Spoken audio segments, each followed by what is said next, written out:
Bonjour à toutes, bonjour à tous, public chéri, je te salue. Ne me dites pas que j'ai des cernes sous les yeux, je le sais. Je le sais. Nous sommes le 8 juin 2017. Alors je pourrais vous parler encore des saloperies que nous prépare Macron et son gouvernement de félons. Mais je vous renverrai simplement à ce qu'a dit celui qu'on qualifie à l'étranger de vampire, c'est-à-dire... Ah non, non, non, je me trompe. C'est pas celui-là, c'est un autre. Je vous renvoie aux déclarations de Jacques Attali, qui n'a pas peur de le dire, hein, et qui dit très bien que le président en place n'est que le serviteur, ou ce qu'on dit en anglais, aux États-Unis, le géniteur, c'est-à-dire le comment dire ça, le concierge. Oui, le petit Macron, le petit Bokassa, c'est le concierge de la France pour 5 ans.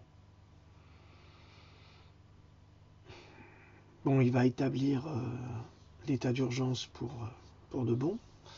Là, vous allez voir, comme nous l'avons vu précédemment, les terroristes, c'est les blagues des puissants.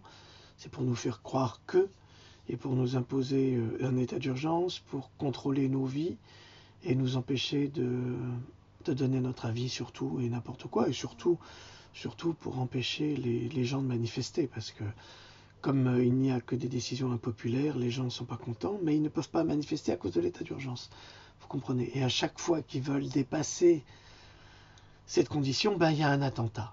C'est normal, il faut remettre les choses dans l'ordre. Et puis les gens, ils ont l'esprit complètement fucké et ça continue. Alors, je pourrais vous parler également de toutes ces lois qui ont été votées et imposées par l'Europe pour hypersexualiser les enfants, nos enfants, les enfants des nouvelles générations qui arrivent. C'est-à-dire qu'on va les perturber à un point, et ça c'est les GPTQ, les GPT cons, les GPT GPTO là, ces sales associations de fausses défenses des homosexuels, parce que c'est pas les homosexuels qui défendent, ils défendent en fait les pédophiles et ils se servent des homosexuels comme couverture. Je ne dis pas que les homosexuels sont pédophiles, absolument pas. C'est pas ce que je vous dis. Je vous dis que ces associations-là sont un outil du diable qui utilise les homosexuels, les homos, les lesbiennes et autres, les transgenres, qui s'inventent des choses pour dissimuler un plan de pédophilie à l'échelle internationale, pour baisser déjà l'âge de la maturité sexuelle, c'est ce qu'ils font, hein, c'est clair, et pour permettre à tous ces salopards qui sont au pouvoir et qui font leurs petites soirées dégueulasses en kidnappant les enfants et en les violant et en les assassinant. Et en même temps, quand ils sont pris la main dans le sac, oui, mais vous comprenez, l'âge de la maturité sexuelle étant baissé, c'est plus de la pédophilie. Souvenez-vous d'un écrivain dans les années 70-80 qui s'appelait Gabriel Matzneff, qui était pédophile, qui adorait ça. On parlait tout petit, lui, c'était les jeunes adolescents. Ça l'excitait tellement d'avoir un jeune ado dans son lit. Et ce qu'avait dit Frédéric Mitterrand lors d'un repas de bourgeois à la télé, là, ces repas dégueulasses organisés par le cochon, là, le lardisson. Ouais, au-dessus de 14 ans, c'est dégueulasse. Ouais, c'est dégueulasse. C'est mon avis, mais moi, ce que je trouve dégueulasse, c'est ceux qui touchent les enfants. Ça me dégoûte. J'avais un prof de musique à Mondolsheim, dans les années 77-18. Et je m'étais inscrit, parce que je voulais jouer de la clarinette.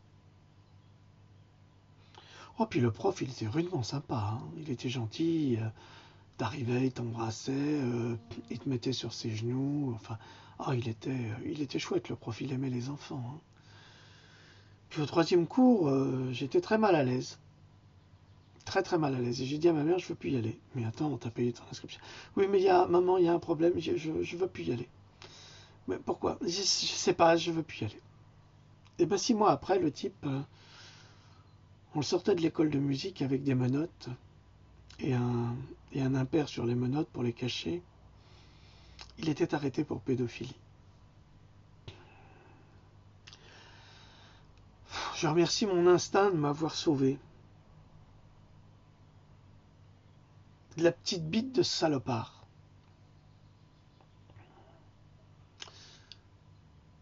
Si moi j'ai eu la chance d'être sauvé, il y en a plein qui n'ont pas cette chance. Et avec les Macron et compagnie qui ne font qu'exécuter les ordres des pédophiles qui sont au-dessus, on ne va pas pouvoir sauver nos gosses. Pourquoi? Parce qu'ils sont en train de les pervertir. Il y a une association de psychiatres et de psychanalystes qui met... allez voir sur la page de François Duponty, mon ami, qui a posté cette vidéo très intéressante, qui montre à quel point les institutions européennes sont en train de corrompre la sexualité de nos enfants, au point de les perturber, et en fait de les faire n'importe quoi. Pas pour eux. Pour les salauds qui ont mis en place ces lois. Donc il faut encore avoir la force de lutter contre ça, parce qu'il n'y a pas que ça. Hein. Il y a l'emploi qui est en train d'exploser, il y a la loi du travail qui va être pire qu'avant, il y a les indemnités chômage. Vous ne vous rendez pas compte là en ce moment les chômeurs, mais dans 2 mois à peu près, vous n'aurez plus d'indemnités. Les minima sociaux sont déjà plus versés dans Lot-et-Garonne en partie. Ça a été publié. C'est pas que je le souhaite ou que je l'invente, c'est pas moi. Donc tout va baisser, tout. Et ils vont vous dire, bah oui, vous comprenez, on vous retire ça parce qu'il faut que vous alliez bosser. Ah oui, c'est bien. C'est une très très bonne idée. Bosser, c'est redonner de la fierté et de l'espoir aux gens. Alors c'est une très très bonne idée, si seulement il y avait du travail. Comme je l'ai dit dans une de mes dernières chroniques, la plus grande brasserie de Liège qui est autour de la cathédrale et qui fonctionne, mais du feu de Dieu, elle vient de déposer son bilan. Pourquoi? Parce qu'elle paye plus de charges que de bénéfices, même s'ils gagnent beaucoup d'argent en chiffre d'affaires. C'est ça que ça veut dire. Ça veut dire que même si vous travaillez aujourd'hui, vous ne gagnez pas assez pour survivre. La preuve, il y a plein de gens qui ne peuvent même pas se permettre un logement. Non. Non. Mais aux migrants qui arrivent, on va offrir des Formule 1. Il faut les loger, on ne peut pas les laisser par terre, dehors. C'est inadmissible, ça aussi, c'est intolérable. C'est pas ça que je veux dire. Ce que je veux dire, c'est que lorsque le fruit du travail ne permet plus de survivre, c'est qu'on est vraiment dans une société en décadence. Ouais, en décadence. Alors j'ai une amie, un contact, je vais donner son nom, Catherine Köpperstein.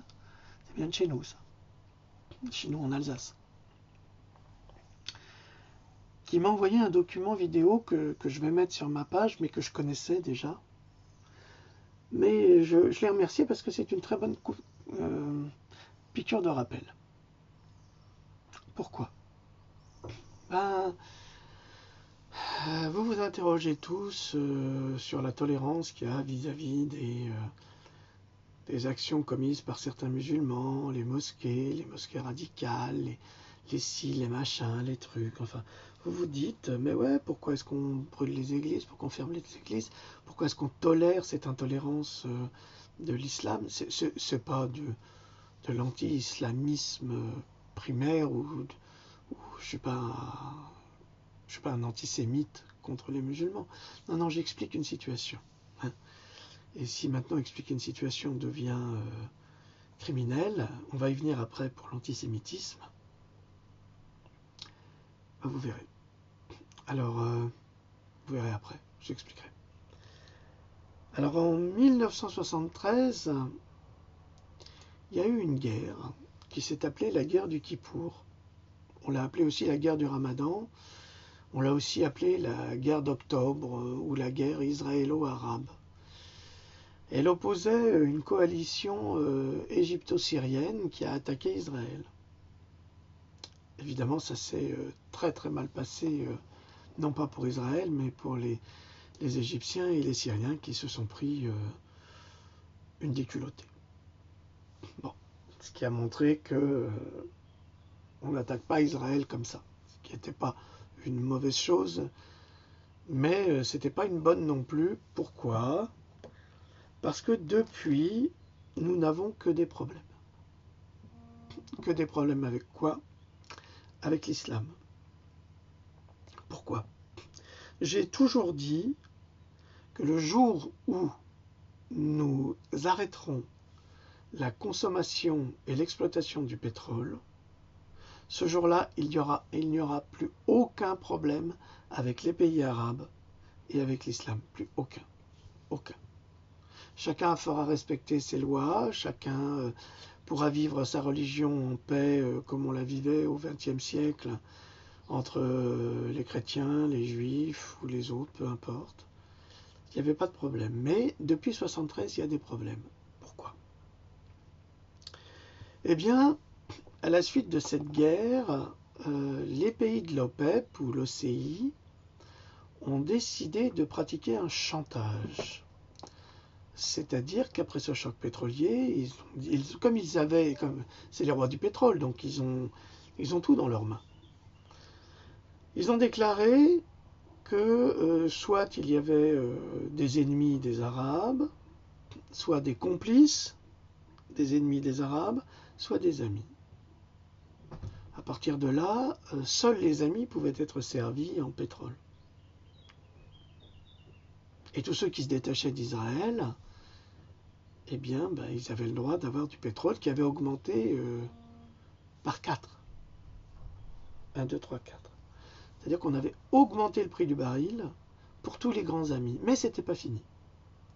Parce qu'ils se sont tous réunis, les Qataris, les Saoudiens, vous savez, nos grands amis. Ceux qui ne payent pas leurs dettes aux hôpitaux de Paris, par exemple, qui ne les paieront jamais. Mais non. Parce que si on les fait payer, ils ne vont plus livrer de pétrole. Et s'ils ne livrent plus de pétrole, on l'a dans le cul. Et ils sont contents de nous la mettre. Donc à partir de là, ils ont fait un chantage. Comme je l'avais écrit dans une note également, en 73-74, surtout en 74, la Hollande n'a pas voulu céder au chantage. Et qu'est-ce qu'elle a fait? Elle s'est retrouvée dans un embargo terrible. Il n'y avait plus de pétrole, plus d'essence, plus rien. Plus rien à la pompe. En Amérique, il y a eu la même chose. Enfin, sauf en France, parce que les Français, eux, évidemment, ils étaient pro-arabes, ce qui était logique, parce qu'ils avaient besoin de cette énergie. Donc je vous rappelle que si on arrive à s'affranchir du pétrole, on n'a plus de problème. Plus aucun problème. Je vous assure que c'est vrai. Parce que ce qui se passe avec la Syrie, c'est aussi une guerre sur les flux énergétiques. La Syrie est très riche en pétrole et elle est également très riche en gaz naturel. Donc l'intérêt, c'est de briser la Syrie, comme ça l'Arabie Saoudite et le Qatar continuent leur monopole et leur colonisation. Donc à partir de 1973, il y a eu le traité de Barcelone puis le traité de Strasbourg, 74. 74, c'est Giscard d'Estaing, donc ils ont tout ratifié, surtout les Belges, et pour cause. Mais pour ratifier ces traités, il fallait accepter des conditions. Ces conditions, c'était puisque la France avait besoin de main-d'œuvre pour son infrastructure routière, pour la construction, les grands bâtiments, la tour Montparnasse, toutes ces grandes constructions qui ont été faites. Il fallait bien des manœuvres, des ouvriers.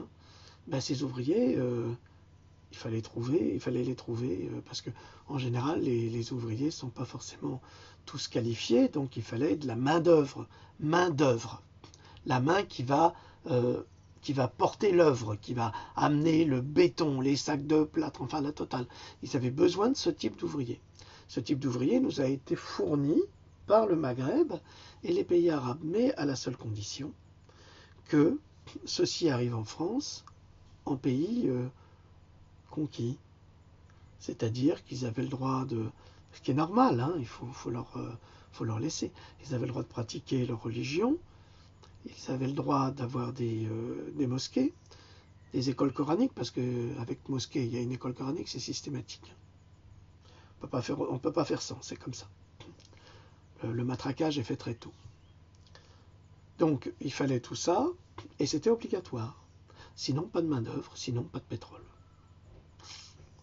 Donc on a signé ces accords, et on a laissé rentrer le loup dans la bergerie parce que c'était le moyen le plus simple d'initier une conquête, la conquête de l'Europe du Nord, évidemment.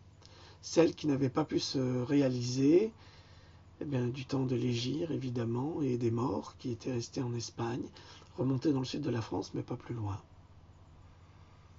Les Hongrois, eux, les Serbes, les Polonais, avaient arrêté cette invasion au niveau des Carpates, et ça n'avait pas dépassé la Hongrie. Souvenez-vous qu'au XVIIe siècle, tout de même, les Turcs étaient aux frontières de Vienne, autour de Vienne, en Autriche, bien sûr. Je sais parce qu'il y a des personnes qui me disent qu'ils ne sont pas très bons en géographie, pas très bonnes en géographie. Donc je rappelle que Vienne, c'est la capitale de l'Autriche. Ah, je parle pas très fort, je sais, mais j'en reviens de loin. Donc, à partir de 1974, cette conquête est officialisée par le gouvernement français, allemand, italien, anglais. Vous allez aujourd'hui à Roubaix, Roubaix c'est complètement... ça n'appartient plus aux Français, ça appartient aux Français musulmans. C'est une ville qui est un petit peu comme une autre ville en Angleterre, bon je sais pas le nom là, mais où il y a tous les Pakistanais et surtout les musulmans très radicaux qui sont là-bas. Donc c'est un mélange, enfin il n'y a plus vraiment de mélange. Donc toute cette tolérance en fait elle est due à ça. Elle est due à ces traités qui ont été signés et imposés par les pays de l'OCI et de l'OPEP. Alors aujourd'hui, vous râlez, vous dites ouais, les musulmans, ils ont tous les droits. Oui, c'est vrai, ils ont tous les droits. Mais ils ont tous les droits de façon constitutionnelle parce que depuis 1974, tous les présidents ont validé ce droit. Ben oui. Ah, sinon, pas de pétrole. Et le problème, c'est que nous sommes dépendants du pétrole. Nous en sommes dépendants pour nos chauffages. Nos chaudières fonctionnent au pétrole. D'autres au gaz. Mais le gaz nous viendrait au tiers de Russie et on n'en a pas, nous, d'exploitation de gaz. La Grèce a des fortunes en gaz. C'est pour ça qu'ils l'ont ruiné, c'est pour la piller. Donc, on est dépendant de tout ça. On a des énergies gratuites. Hein. Nikola Tesla, pas Tesla la voiture, hein, mais Nikola Tesla, le savant serbe, a développé tout cela. Sauf qu'évidemment, tous ces brevets, en partie, ont été rachetés, cachés, dissimulés. On peut en obtenir certains qui sont libres, mais on ne vous laisse pas développer les énergies libres. Donc l'énergie éolienne, on pourrait la développer aisément, surtout depuis qu'ils nous assassinent avec les chemtrails, parce que ça fait des vents extrêmement rapides, comme on n'avait jamais vu auparavant. Donc on pourrait la développer, cette énergie. Elle est très valable, mais on ne veut pas. Ça, c'est une chose. On pourrait aussi développer le solaire, mais souvenez-vous, cet imbécile de Premier ministre australien qui s'appelait Abbott, qui avait déclaré qu'il fallait bannir l'énergie solaire parce que ça usait le soleil. Vous savez, il n'y a pas qu'au Moyen-Orient qu'il y a des imbéciles. Hein. Je vous assure. Hein. Il y en a partout. Hein. Tous ceux qui servent. Madame Olegashizama. Ah non, sayonara. Non. Konnichiwa. Bonjour. Ceux qui servent cette dame, ils servent que les mauvaises intentions qui sont mises en place pour détruire l'humanité. Donc, nous pourrions bénéficier des énergies libres. Hein. Regardez Tesla, le nouveau, là, cette fois-ci, a développé des tuiles solaires qui durent 10 ans. Et avec une toiture en tuiles solaires, vous chauffez, vous avez toute l'électricité possible et imaginable. Gratuite. C'est chouette, non? Vous allez voir, ils vont nous empêcher de l'utiliser ou ils vont mettre ça extrêmement cher alors que ça coûte rien. Enfin bref, c'est toujours pareil. Hein. Donc si on arrive à s'affranchir du pétrole, mais pour ça, il faut que nos ministres cessent de toucher des pots de vin du Qatar et de l'Arabie Saoudite, hein, jusqu'à 10-15 000 euros par mois en plus, hein, pour arrondir les fins de mois. Mais évidemment, on ne dit rien à ces gens-là. Tout est permis. Donc, si nous voulons vivre libres, libérés, si nous voulons restaurer la démocratie, Si nous voulons vivre dans un pays où les communautés peuvent vivre ensemble et partager ensemble sans problème, sans permettre aux unes, comme les radicaux islamistes, de s'exprimer sans aucune difficulté, eh bien, il faut s'affranchir du pétrole. En s'affranchissant du pétrole, on n'aura plus jamais de problème. Plus jamais. Il n'y aura même plus de terrorisme. C'est aussi simple que ça. Parce que systématiquement, les terroristes sont des islamistes radicaux. Systématiquement. C'est étrange, non? Alors il y a cela, il y a les islamistes radicaux, mais il n'y a pas que cela. Il y a nos grands amis, qui sont les Qataris, qui achètent la France. Les Saoudiens qui achètent la France. Qui privatisent des plages du domaine public. Mais on laisse faire. Parce qu'ils nous tiennent par les bollocks. Alors si vous voulez, tout ça, ça va mener inévitablement à une guerre civile.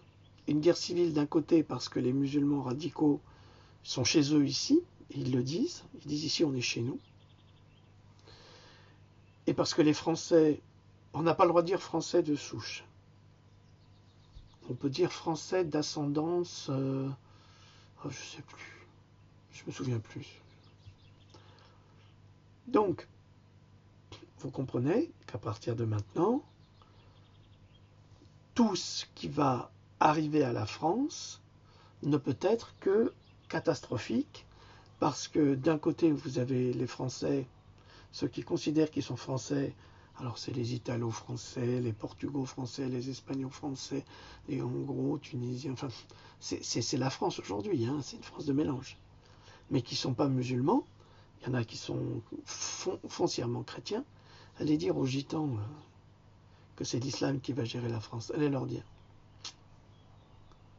C'est la guerre. Alors eux, ils s'en foutent des lois. C'est pas leur problème. Hein. Donc, inévitablement, comme le disait Bachar el-Assad, Beyrouth, c'est pareil bientôt. Inévitablement. Les ghettos islamistes s'installent, se créent. On ne peut rien faire contre eux, on ne peut pas lutter contre eux. Des gens se déclarent musulmans, comme dans les banlieues, où il y en a beaucoup qui disent qu'ils sont musulmans, mais qui dealent du shit, qui vendent du shit alors que c'est interdit, hein, qui mangent du porc sans problème, il y en a beaucoup. Hein. Donc qui ne respectent pas, qui boivent. Combien il y a d'alcooliques musulmans? Il y en a beaucoup. Sauf qu'ici, ils ne sont pas encore condamnés par les lois de la charia, mais néanmoins, elles vont arriver, elles sont là. Elles sont là, elles sont juste en attente, hein, ça ne va pas tarder.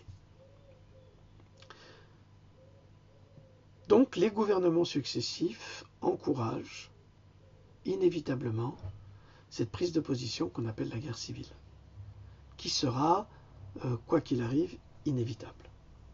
Inévitable. Et c'est ça qui est grave. Tout simplement parce que on est tenu par les accords de 1974, donc de Barcelone et de Strasbourg.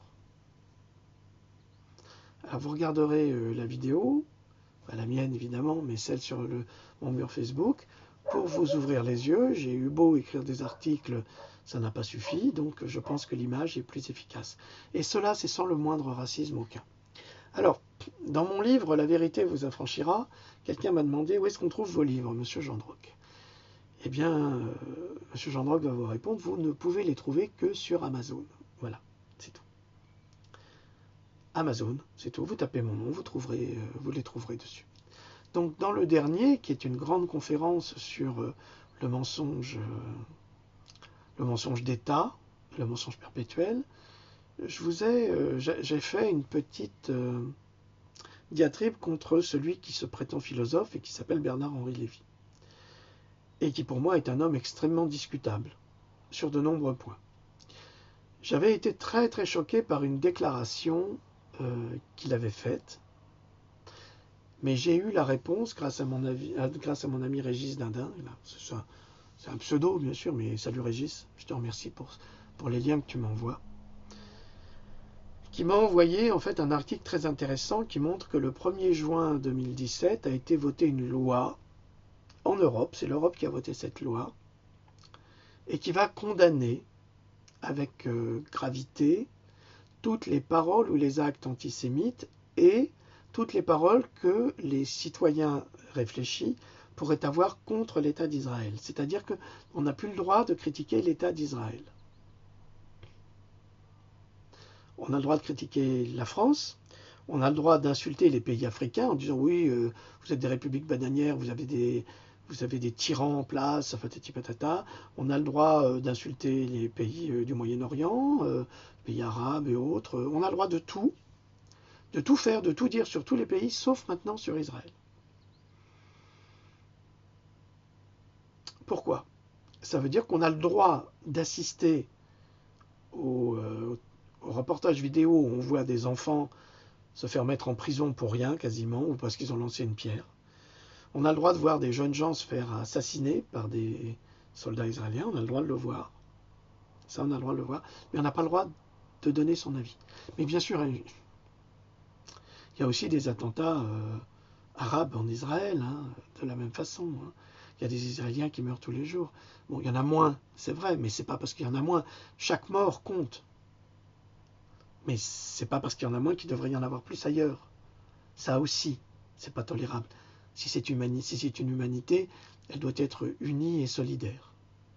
Et non pas divisée par des gens comme M. Bernard-Henri Lévy, qui est toujours à l'origine des guerres que nous faisons. Alors on dirait le ministre de l'Intérieur, hein, des affaires étrangères également. Et je ne comprends pas pourquoi on lui donne la parole à ce type-là. Vraiment, je ne comprends pas, parce que c'est un homme très discutable.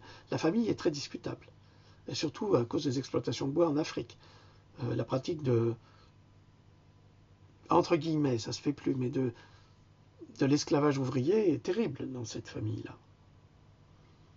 Mais c'est pas grave, on va lancer des grandes pensées, des grandes paroles sous prétexte qu'on est philosophe. Donc, alors, le philosophe français Bernard-Henri Lévy, qui se prend pour notre ministre des Affaires étrangères, soutenu par des appuis politiques solides, affirme au Conseil de l'Europe que l'antisionisme est la forme nouvelle de l'antisémitisme couplée au négationnisme et à cette lèpre de l'esprit qu'est la compétition des victimes. Alors là, c'est vachement intéressant. Antisionisme est la forme nouvelle de l'antisémitisme. Déjà, c'est pas du tout comparable. Je vais y venir après. Couplé au négationnisme. Alors, le négationnisme, oui, c'est la négation des chambres à gaz. J'ai eu une discussion avec un ami très proche qui, lui, conteste les chambres à gaz. Moi, je lui ai dit, je ne veux pas rentrer dans ce débat parce que une partie de ma famille s'est retrouvée dans cette situation. Et je ne crois pas que les chambres gaz n'existent pas, je crois qu'elles existent. Et je crois qu'elles ont existé. Le patron DJ Farben a été jugé à Nuremberg pour avoir continué à fabriquer cet insecticide qu'on a appelé le cyclone B et qu'on avait utilisé sur des vivants, sur des humains. Donc ils disent que c'est pas vrai. Bon, bref, passons. C'est leur avis. Moi, je dis que c'est vrai. Voilà. Je n'irai jamais sur ce sale terrain du négationnisme. Pardonnez-moi, je ne peux pas. Je ne peux pas. C'est impossible. Alors, par cette déclaration, mais il y en a, mais cet ami est un universitaire intelligent en plus, hein, et il croit que ça n'a pas existé. Mais je ne rentre pas dans ce débat. Il sait très bien, mais je ne lui en veux pas. Hein. C'est pas la peine non plus d'en vouloir, ils ont leurs opinions, et il faut les respecter. Alors par cette déclaration, BHL impose lui-même un nouvel ordre. C'est vrai que ça, c'est très important. Quiconque critique le sionisme est antisémite. Ça, c'est la déclaration de Bernard-Henri Lévy. Le philosophe français joue avec une malhonnêteté intellectuelle sur l'ignorance des peuples. En effet, ceux-ci ne font pas la différence entre le sionisme et le peuple juif. Et pourtant, il s'agit ici d'une différence fondamentale. Vous avez énormément de juifs qui ne sont pas sionistes. Énormément. Donc, on ne peut pas qualifier les sionistes qui ont collaboré avec le nazisme, parce que c'est le cas, et dire, ben voilà, les sionistes ont collaboré avec le nazisme, ah non, vous n'avez pas le droit, vous êtes antisémite. Je vous rappelle qu'être antisémite, c'est être contre tous les peuples sémites, dont tous les peuples arabes aussi. Donc ça aussi, c'est au niveau de la terminologie du français, on a complètement transformé, réinterprété le terme d'antisémite, parce qu'après, on l'a uniquement centralisé sur les juifs. Mais quand vous dites ça le juif, vous êtes antisémite. Mais quand vous dites ça l'arabe, vous êtes quoi? Anti-arabe? Non. Vous êtes aussi antisémite. C'est la même chose.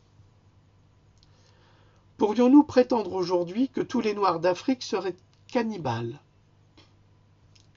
Écoutez bien, c'est un syllogisme. C'est la même chose que fait BHL. C'est là-dessus où il est dangereux.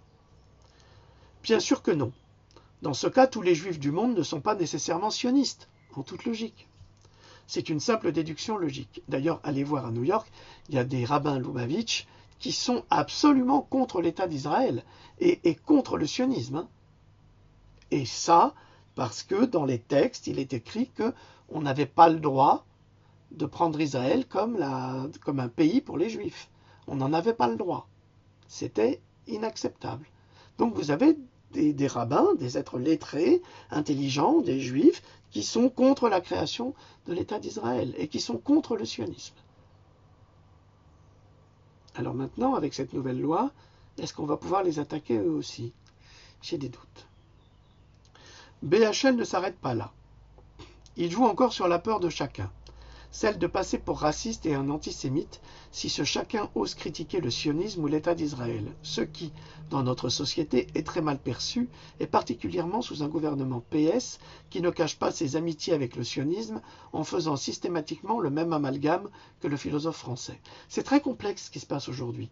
Autant en 1974, souvenez-vous, pendant plus d'une dizaine d'années, on était foncièrement anti-sioniste, anti-juif, anti-Israël, autant aujourd'hui c'est l'inverse.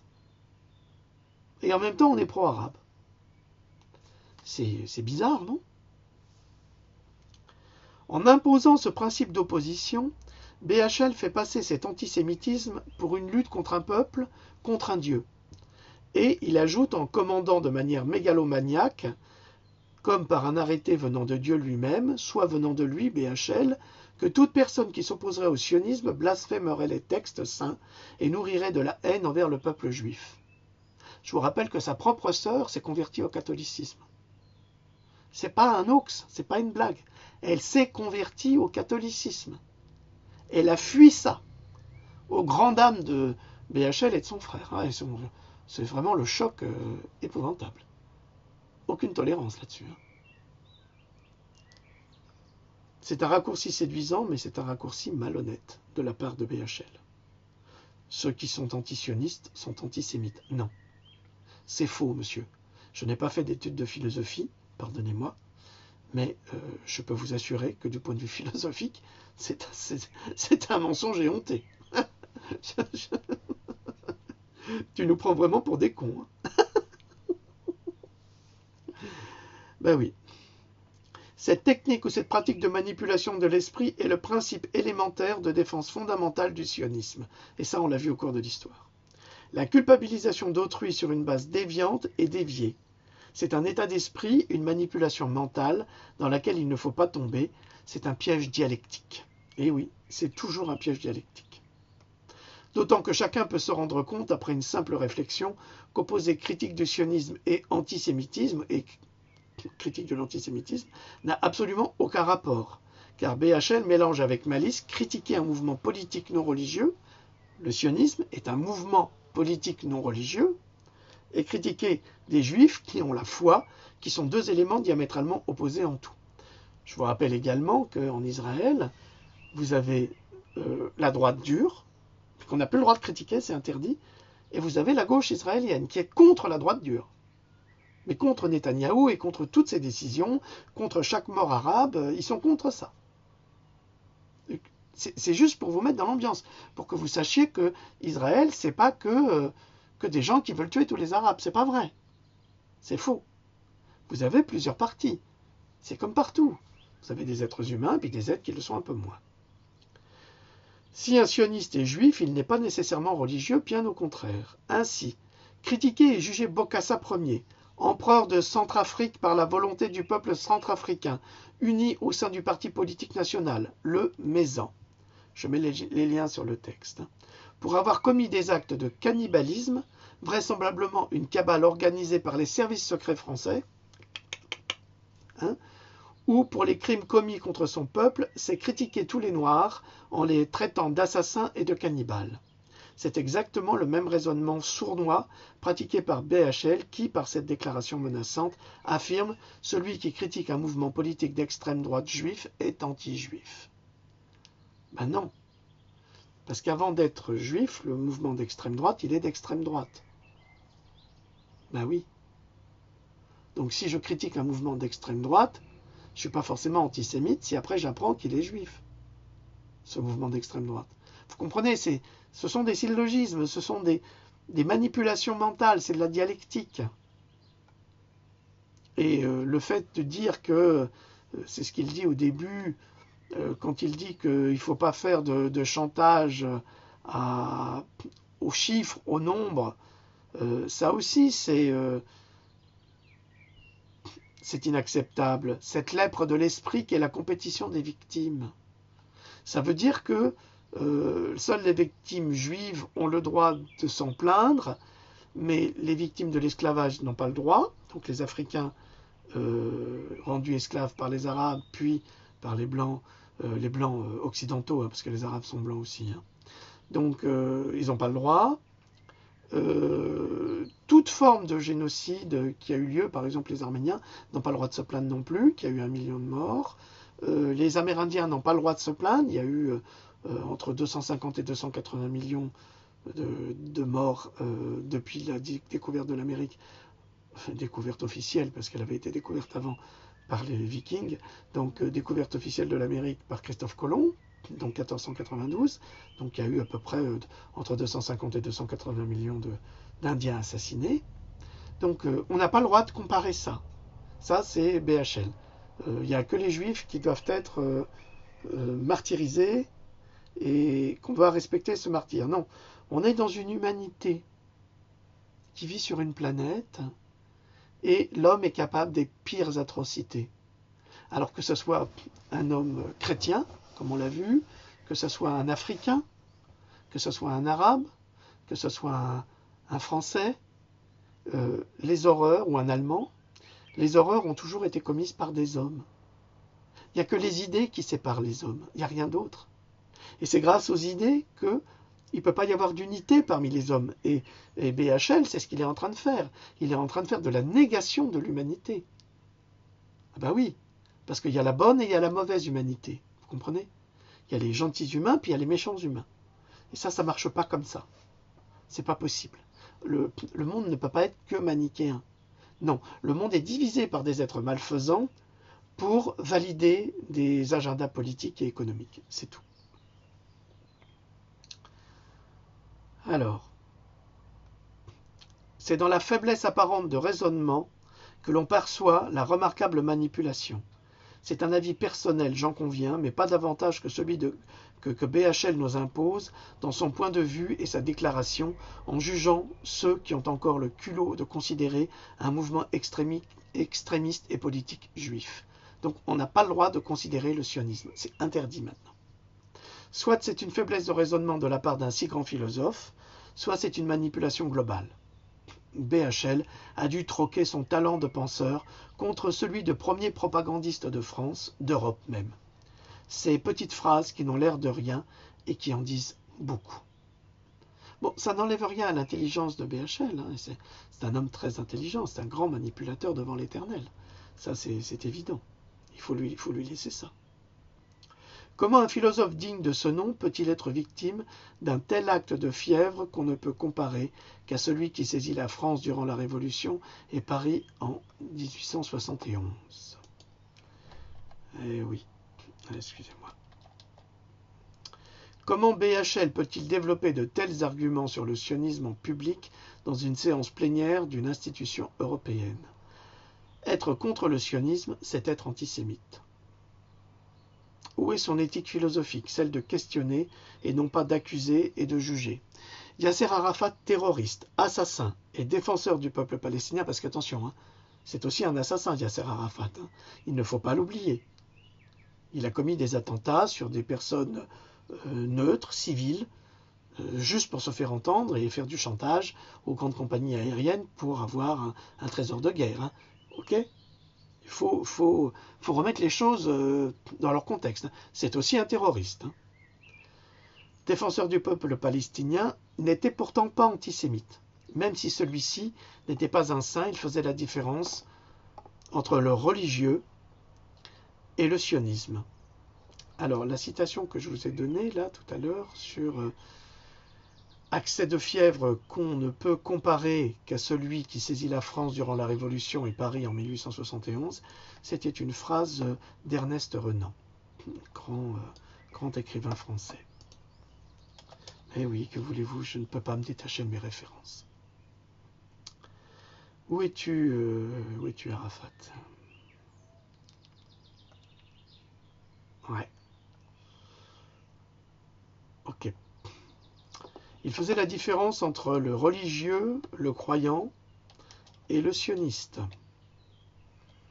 Une différence d'importance et que gomme d'un trait le sadducéen BHL. Sadducéen, vous regarderez dans le dictionnaire. N'oublions pas que le sionisme a été créé par des juifs libéraux qui avaient en horreur la religion. D'ailleurs, je ne vois pas en quoi BHL serait-il le juif qu'il prétend être, il suffit de le regarder pour s'en apercevoir. Pour les ultra-orthodoxes, BHL fait figure de juif profane. Porte-t-il une kippa? Vous l'avez déjà vu avec une kippa à la télé? Non. Un costume traditionnel orthodoxe moderne? Non. Est-il hassidique? Pourquoi est-il loin d'être académique dans son judaïsme? Met-il l'accent sur la célébration, la danse, le chant, les nigoun, ou la joie, l'affectif, la hassidout, l'enthousiasme et la ferveur, la ravout, l'amour de Dieu, ahava, et l'amour du prochain sans pour autant négliger l'étude du judaïsme? Eh ben non, parce que les bases mêmes de l'hassidisme, ils ne les respectent pas. Donc c'est vraiment très problématique ça. Ces gens qui défendent des idées et qui en même temps ne les respectent pas. Vous voyez très bien les rabbins quand ils passent à la télé, eh ben ils sont barbus, ils ont un chapeau, ils ont la tête couverte. Parce que c'est un devoir d'humilité d'être couvert devant l'Éternel.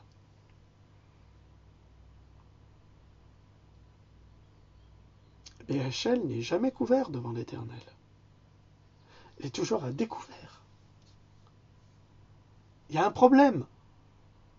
C'est pas possible. Si la Torah est comme une échelle, c'est-à-dire comme une chance exceptionnelle offerte à l'homme de pouvoir grandir et s'élever, ce qui est vrai, comme tous les textes saints tant qu'ils ne sont pas dans la colère et dans la mort, BHL semble très éloigné de cette échelle au barreau de sagesse. Il porte à chacune de ses apparitions, chacun peut le constater, le costume traditionnel BHL. Son uniforme, chemise blanche, cheveux au vent, pas de kippa, qui pourrait perturber sa mise en pli, enfin, rien qui pourrait impliquer son origine juive en dehors de son nom. Et le fait qu'il ne porte pas la kippa indique qu'il ne respecte pas Dieu en tant que juif, dont il se revendique quand ça l'arrange. À moins qu'il ait une kippa virtuelle. Peut-être. On va demander à Sony de lui inventer une kippa virtuelle. Et malgré ça, il se porte en défenseur non pas des Juifs, mais d'un État d'Israël sioniste qui a été créé contre les commandements de Dieu. Oui, ça c'est à la suite de la destruction du temple de Salomon. Les Juifs ont été bannis de la Terre Sainte et ils ont été forcés de quitter cette terre pour errer de par le monde et porter la parole divine sans avoir le droit de créer un État, pas même dans un désert. Ça, c'est le texte. Hein. C'est le texte sacré. C'est pour ça que les Juifs hassidiques et les Juifs orthodoxes ne reconnaissent pas Israël. Parce que ça a été constitué en dépit des textes, en dépit de la parole de Dieu. Il fallait que Dieu indique le moment, l'heure et le moment et le lieu pour la construction de cet État. Ce qui n'a pas été fait, ça a été forcé par Lord Rothschild. Donc, Lord Rothschild, d'ailleurs, je le signale, hein, soit dit en passant, c'est pas de l'antisémitisme, du racisme ou n'importe quoi, est quasiment propriétaire d'Israël, parce que c'est lui qui a acheté pratiquement toutes les terres, comme par hasard.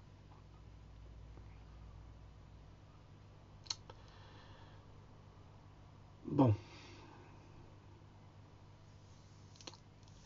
Il est donc en toute logique le premier sioniste de France, et je le répète, ce n'est ni une insulte ni de l'antisémitisme, comme BHL souhaiterait nous le faire croire, ou nous imposerait de devoir croire pour empêcher chacun de donner un avis contraire à la politique développée par la droite israélienne. Une politique sioniste inévitablement. Ce n'est pas une insulte, je vous le rappelle. Le sionisme est un mouvement qui a été créé en 1894 par Victor Herzl, juif hongrois, au congrès de Bâle. Voilà. Donc, ce n'est pas une insulte sioniste. C'est un mouvement politique. Comme le PS, comme le FN, comme n'importe quel groupe politique, l'UPR, comme ce que vous voudrez. N'a-t-on pas le droit de critiquer le PS, les Républicains, le Front de gauche, le PC, le FN, dans une démocratie digne de ce nom? Eh bien aujourd'hui, non, on n'en a plus le droit. Depuis le 1er juin 2017. C'est interdit par la loi. Il est certain que le Premier ministre Valls n'est pas de cet avis, donc ce livre a été écrit avant la loi, il y a plus de 6 mois, et qu'il mette en place une ceinture politique pour toutes les publications qui pourraient embarrasser le PS d'une manière ou d'une autre. Pourquoi ne pourrions-nous pas critiquer le comportement sioniste de la droite israélienne? Quel commandement nous empêcherait-il de le faire? Celui de BHL? Eh bien, aujourd'hui, ce commandement est une loi qui a été votée par les Européens, donc par nos pays, par l'Europe, par la France, et on n'a plus ce droit. On ne peut plus critiquer Israël et sa politique d'extrême droite. On n'a pas le droit.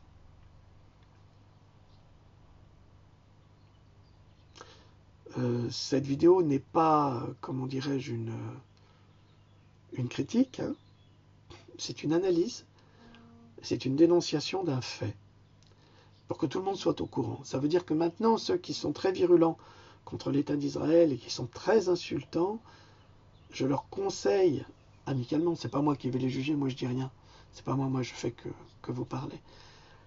Je leur conseille de rester très très prudents par rapport à leurs déclarations parce qu'ils risquent d'avoir un procès.